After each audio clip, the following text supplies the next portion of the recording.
Hello friends, welcome to our channel. இன்னைக்கு நம்ம vanilla cream cake எப்படி பண்றதுன்னு பார்க்க போறோம். அதுக்காக 1 கப் ஆயில் எடுத்துக்கலாம். பவுடர் பண்ணன சுகர் 1 கப் எடுத்துக்கலாம். இது ரெண்டையுமே இப்ப நம்ம நல்லா mix பண்ணிக்கலாம். கட்டி எதுவும் இல்லாம இப்ப நம்ம நல்லா mix பண்ண போறோம்.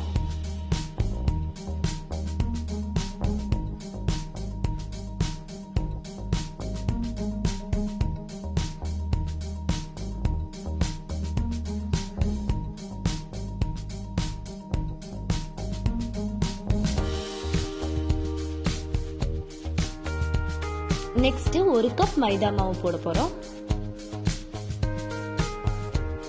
இதையும் சேர்த்து நல்லா கலக்கி விட்டுறலாம்.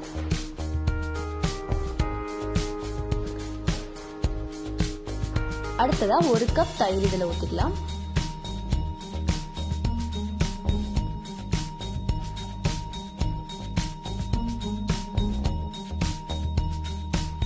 பாருங்க இது நல்லா மிக்ஸ் ஆயிடுச்சு. அடுத்ததா baking powder 1 spoon, baking soda 1/2 spoon சேர்த்துக்கலாம். இது ரெண்டையும் சேர்த்து இப்ப நல்லா மிக்ஸ் பண்ணிக்கலாம்.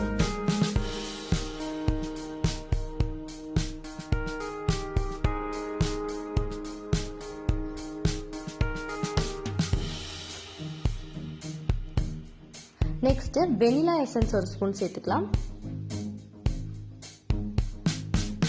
இப்ப இதையும் நல்லா கலக்கி விட்டுறணும்.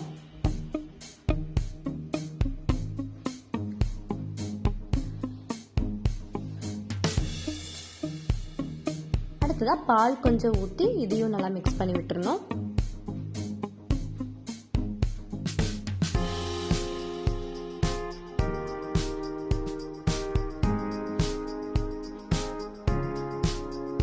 இப்ப நமக்கு கேக் செய்யறதுக்கு தேவையான மாவு ரெடி ஆயிடுச்சு. அதுக்கப்புறமா ஒரு குக்கர்ல கொஞ்சமா மணல் போட்டு இந்த மாதிரி ஒரு ஸ்டாண்ட் வச்சு அடுப்பு சிம்ல வச்சு ஒரு 10 நிமிஷத்துக்கு முன்னாடி மூடி வச்சிடலாம். ஒரு பாத்திரத்துல எண்ணெய் ஃபுல்லா தடவி வர மாவு போட்டு வச்சிடலாம். நம்ம ப்ரிப்பேர் பண்ணி வச்சிருக்கிற மாவை இதுல ஊத்திடலாம் இந்த பாத்திரத்துல. இப்ப குக்கர்ல இந்த பாத்திரத்தை வச்சு நம்ம மூடி வச்சிடலாம். ஒரு 45 இருந்து 50 நிமிஷம் வரைக்கும் வெந்ததுக்கு அப்புறமா நமக்கு இந்த மாதிரி கேக் ரெடி ஆயிடும். அடுத்தது இப்ப கிரீம் எப்படி ப்ரிப்பேர் பண்றதுன்னு பார்க்க போறோம். அதுக்காக ஒரு 4 ஸ்பூன் வெண்ணெய் எடுத்துக்கலாம். இது இந்த மாதிரி நல்லா பீட் பண்ணணும். நமக்கு பீட் பண்ண கிரீம் ரெடி ஆயிடும்.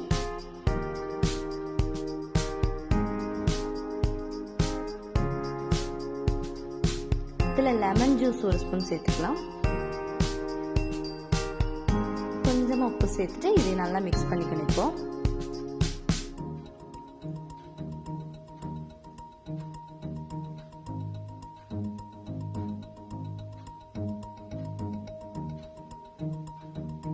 அடுத்ததா பவுடர் பண்ணன சுகர் பவுடர் 2 ஸ்பூன் நான் சேர்த்துக்கிறேன்.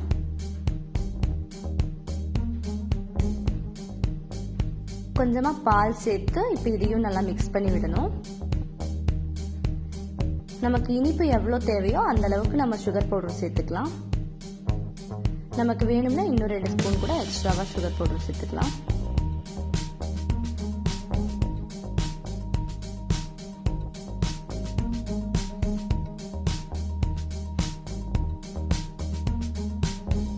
நான் இன்னும் 2 ஸ்பூன் சுகர் பவுடர் சேர்த்துக்கிறேன்.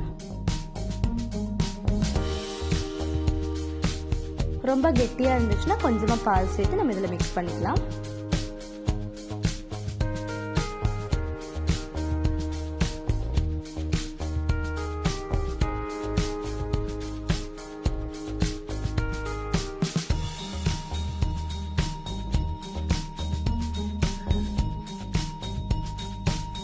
பாருங்க ஃப்ரெண்ட்ஸ், நமக்கு க்ரீம் ரெடி ஆயிடுச்சு. இப்போ நம்ம ஆல்ரெடி ப்ரிப்பேர் பண்ணி வச்சிருக்கிற கேக்ல இந்த க்ரீம் எடுத்து ஃபுல்லா தடவ போறோம்.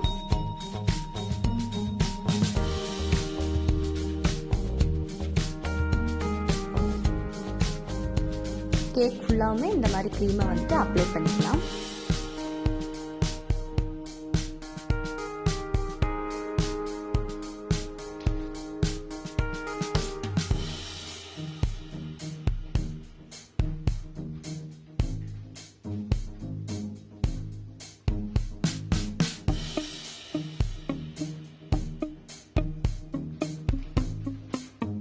க்ரீமை வந்துட்டு சைடில் எல்லா பக்கமே வந்துட்டு நம்ம நல்லா அப்ளை பண்ண போகிறோம்.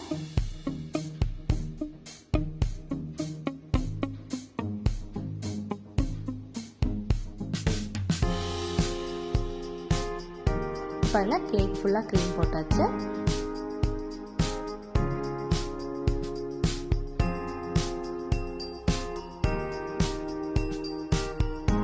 அடுத்ததா கேக்கை வந்து எப்படி டெக்கரேட் பண்ணுறதுன்னு பார்க்கலாம். இந்த மாதிரி ஒரு பாலித்தீன் கவர் எடுத்து கோன் மாதிரி மடிச்சுக்கலாம்.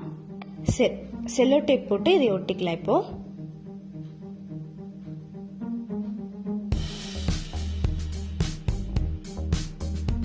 இப்போ நம்ம ப்ரிப்பேர் பண்ணி வச்சுருக்கிற க்ரீமில் வந்துட்டு கொஞ்சமாக ஃபுட் கலர் சேர்த்துக்கலாம். நமக்கு என்ன கலர் விருப்பமோ அந்த கலர் நம்ம சேர்த்துக்கலாம். இப்போ இதை நல்லா மிக்ஸ் பண்ணிக்கலாம். இந்த மாதிரி ஒரு நாசில் இருந்துச்சுன்னா நம்ம வந்துட்டு இந்த கவரில் போட்டுக்கலாம்.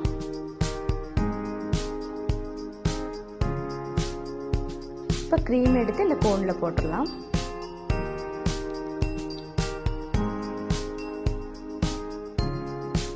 இப்போ நமக்கு பிடிச்ச டிசைனில் வந்துட்டு நம்மளோட கேக்கை வந்து டெக்கரேட் பண்ண ஆரம்பிச்சிடலாம்.